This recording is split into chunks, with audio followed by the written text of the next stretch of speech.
hopefully gonna have something that you can take with you and help you move your business forward, right?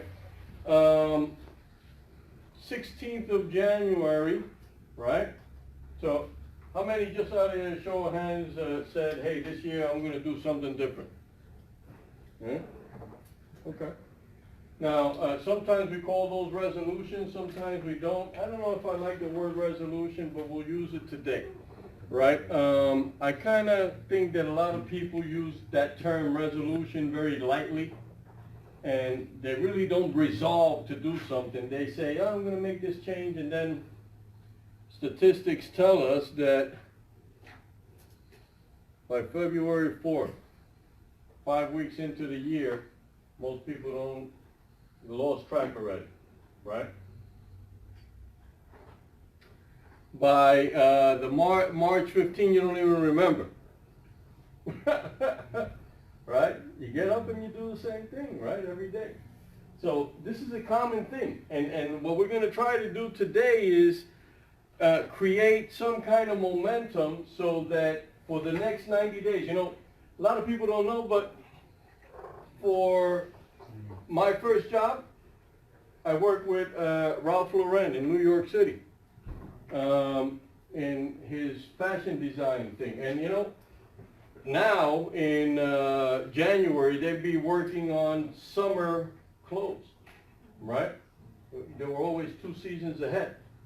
And that's because they work it on a quarterly basis, right? And that's how you got to work your business. You guys are all independent contractors here. You guys are all independent business owners. You got to work your business as a quarterly thing. All right, what do I want to do in the next 3 months? I want to get to this promoted level. I want to make this amount of money. I want to get this amount of claims. I want to bring this amount of people into the team. Whatever it is, right? You got to work it on a quarterly. How's it going, buddy? How you doing? Good, good. So, all that takes a lot of focus, right? Because here's the bottom line. Again, come February 4th. And why do you think that is, guys? Anybody has a clue why by the 2nd, 3rd, 4th, 5th week we've already forgotten everything? People don't like change. Huh? People don't like change. Yeah, that's right. You sobered up and forgot what you said. Yeah, yeah. Take 2 days to sober after New Year's, right? You know, James is in my group, but a couple of weeks ago we were over here and he said, you know what, Mike, I remember you talking about that Stanford University study, and this is very interesting. They did a 20-year study, Stanford University, studied the brain and the mind, and we've discussed this before, but here's what I thought was incredibly interesting. First of all, human beings get 60 to 80,000 thoughts a day. 60 to 80,000, right? Who would have thought? And probably more, because that study was done in the 70s, right? 70s to the 90s. Now with the internet, we've got all these things coming at us, right? But that, as impressive as that was, I thought it was even more impressive that they came out and said 85% of the thoughts that you get were thoughts you had yesterday, right? I remember, and I say this a couple of times, I used to go to my house and sit down in my chair and put my feet up and put on Seinfeld reruns. And I seen the same stupid reruns. They're not even that funny. Don't know why.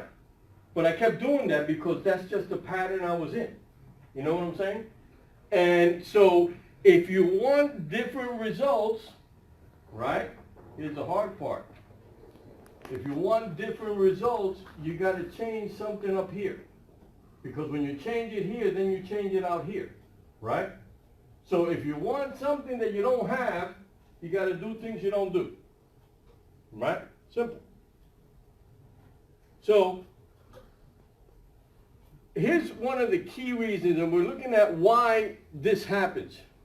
He said people don't like change, and that's true.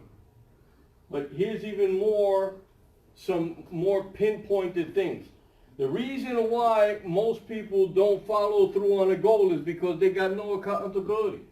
Nobody there to say, hey, James, didn't you say you were going to get to RM? What happened, man? Right?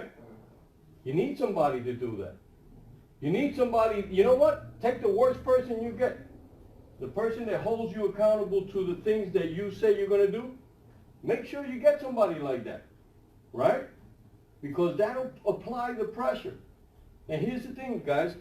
When you're moving into another realm, another part of life that you're not already in, right? You're in your comfort zone. You say, hey, I'm good, man. I'm making $25 an hour in my job, and I'm paying the rent and whatever.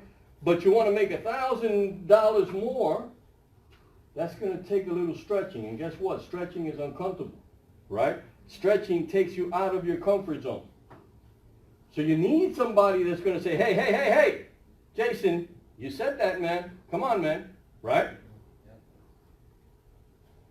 You know, I always use the analogy of going to the gym, right? You go to the gym, right? And I don't know, maybe this is just me, maybe, right? But I say, all right, I'm going to lift this weight up. I'm going to do 25 of these. Watch, right? You pick it up, and you're up to 12, and you're ready. The bead of sweat is coming down the side of your head, right? And at 14, your arms are shaking, right?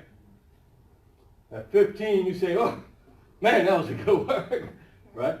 You put it down. But if you had a trainer, right? The trainer is in your face saying, no, Mike, you said 25. 10 more, man, come on, right? And guess what? When you're at 25, he says 2 more, right? But you don't get that. Left alone, you drop at 15, right? That's why accountability is so important, guys. Focus. Success begins where? Right? It's a simple thing, guys, you know? And it's so simple that sometimes we forget about it. It's so simple that we don't really pay attention to it. It's so simple that we think we got to move the world out here. It's not the world out here that needs to move. It's the world in here that needs to move, right? Something very interesting that I picked up from a book that was written in 1909. A book called The Master Key System. I'm telling you, if you read one book this year, anybody ever heard of that book? The Master Key System? No? I'm telling you. Charles Hannell, 1909, was a self-made millionaire. In 1909. I'm telling you. Where if you had, $10,000 in the bank, people would say, oh man, he's super rich, right? He was a millionaire in 1909. Wrote a book, Master Key System. Very first chapter, he says something, chapter, he says something very, very interesting. He says, and this is something we all know, but we don't understand, right? Or we don't focus on. He said, all change, all growth happens from the inside out. Plants, animals, humans. All growth happens from the inside out. We think, I got to move this thing here, and that's what's going to make me successful. I got to move these papers, and that's what's going to make me successful. That none of that has anything to do with anything. It's all in here. It's all from the inside out, right? If you don't have the picture that you're going to be successful this year, that you're going to make that goal happen, trust me, ain't going to happen. It just ain't going to happen. So why isn't it going to happen? We talked about it, because you're going to do 85% of the things you did yesterday, you're going to do today. You got to deliberately change something. You got to deliberately do a new move. You got to deliberately pick up a new book, talk to a new mentor, attend a new seminar, take a new class. That's how you create change.